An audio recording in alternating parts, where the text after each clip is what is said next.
Good morning বন্ধুরা, তোমরা সবাই কেমন আছো? আশা করি তোমরা সবাই ভালো আছো।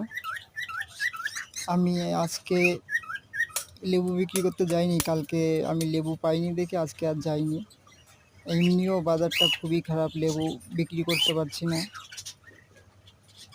সবাই বিক্রি করছে কিন্তু আমার বিক্রি হচ্ছে না, আমি বুঝতে পারছি না। প্রথম 2-3 দিন আমি বিক্রি করেছিলাম ভালো, আমার পাশে একজন এসে লেবু বিক্রি করে, এর জন্য আমি বিক্রি করতে পারছি না। সব কাস্টমার ওর দিকে চলে যাচ্ছে, ও একটু কম করে দিচ্ছে। এইবার আমি যেই পয়সা দিয়ে কিনেছি সেই পয়সার একটু তো লাভ রাখতেই হবে। ও যেই দাম দিয়ে কিনেছে তার থেকে কম পয়সায় লেবু ছাড়ছে। জানি না কী হবে, এর জন্য তেমন একটা লাভও হচ্ছে না, লেবুও বিক্রি হচ্ছে না।